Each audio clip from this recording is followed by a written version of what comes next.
Assalamualaikum warahmatullahi wabarakatuh.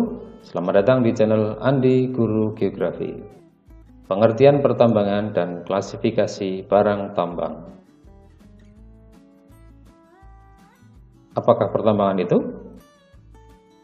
Pertambangan adalah suatu rangkaian kegiatan dalam rangka upaya pencarian sumber tambang, eksplorasi, upaya penambangan atau eksploitasi, upaya pengolahan hasil tambang, hingga upaya pemanfaatan dan penjualannya.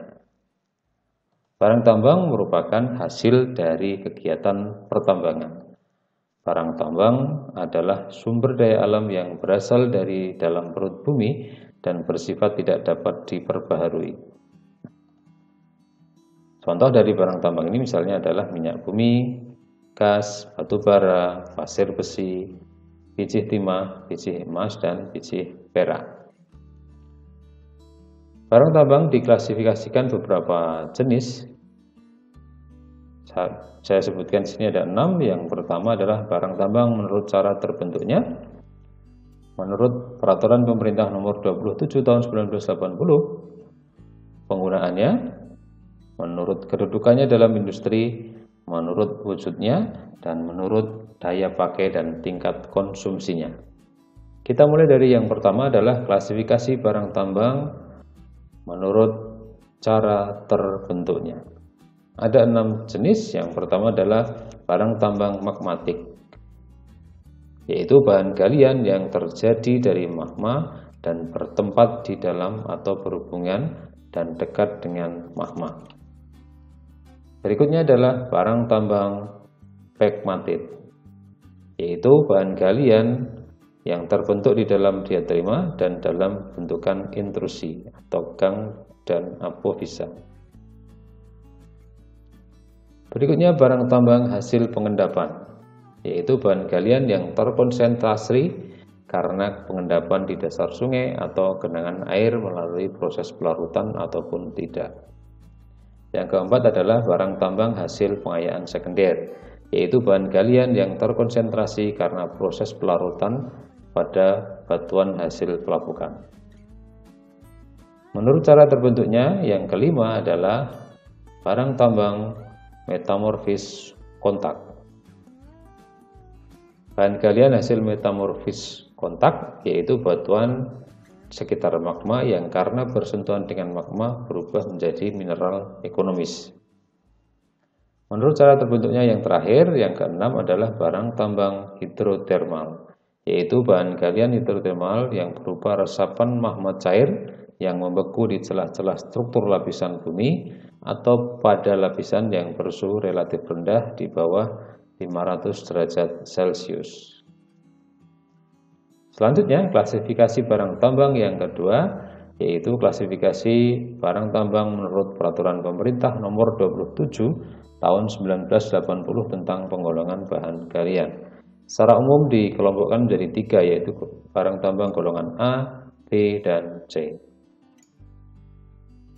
Barang tambang golongan A adalah barang tambang strategis, yaitu bahan galian yang sangat penting untuk pertahanan dan keamanan negara serta penting bagi stabilitas ekonomi nasional.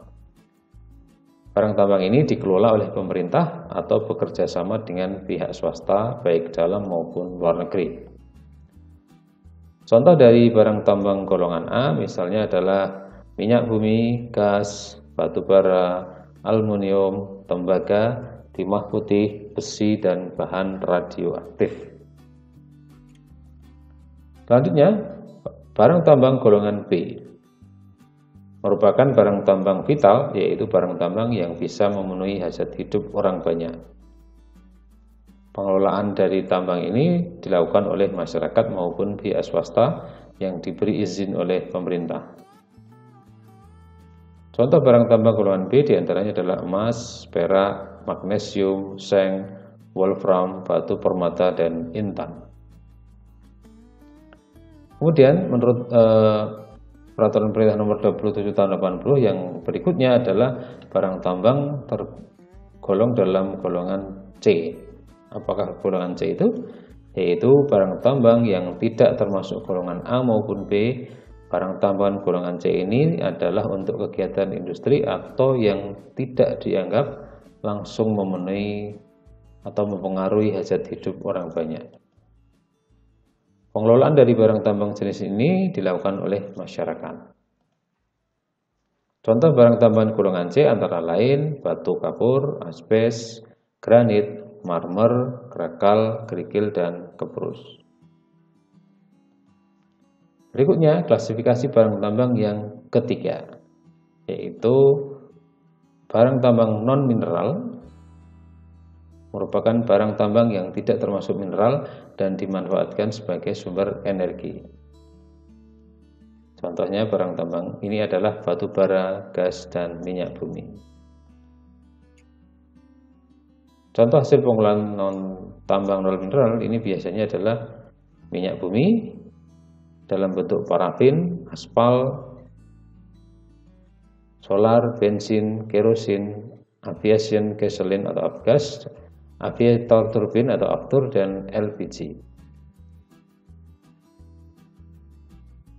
Menurut bentuknya yang kedua adalah barang tambang mineral logam.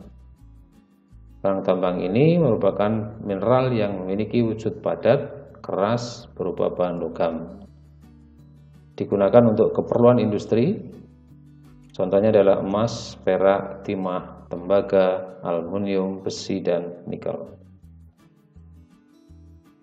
Berikutnya, menurut bentuknya ada klasifikasi barang tambang mineral bukan logam.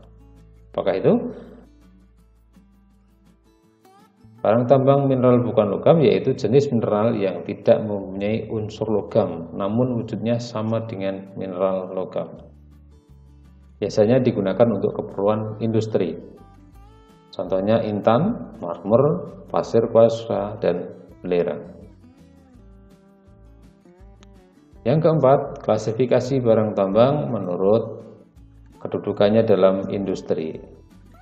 Menurut kedudukannya dalam industri ada mineral bahan bakar atau fuels, misalnya minyak bumi, batu bara, dan bahan radioaktif.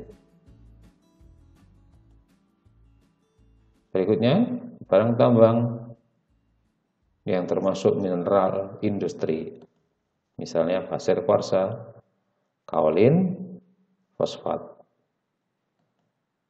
Berikutnya mineral biji atau logam atau core, misalnya biji besi, biji emas, dan biji tembaga. Kita lanjutkan pada klasifikasi barang tambang yang kelima, yaitu barang tambang menurut wujudnya. Yang pertama adalah barang tambang padat, misalnya biji besi, biji emas, dan biji tembaga. Kemudian barang tambang cair, misalnya adalah minyak bumi, kromium, dan bromium.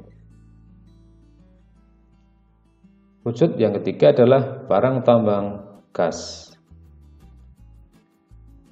dalam bentuk misalnya LPG dan LNG, sebuah kapal besar yang mengekspor gas ke luar negeri.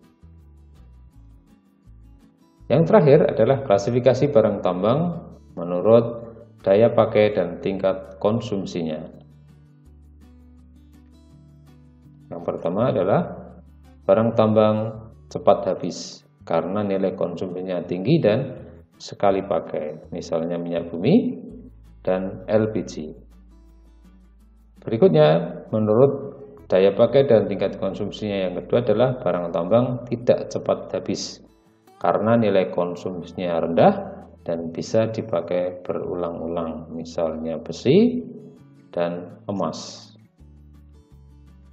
Baik, itu adalah contoh-contoh klasifikasi barang tambang menurut cara terbentuknya, menurut peraturan pemerintah nomor 27 tahun 84, menurut bentuknya, menurut wujudnya, dan menurut daya pakai serta tingkat konsumsinya. Sekian, terima kasih atas perhatiannya. Wassalamualaikum warahmatullahi wabarakatuh.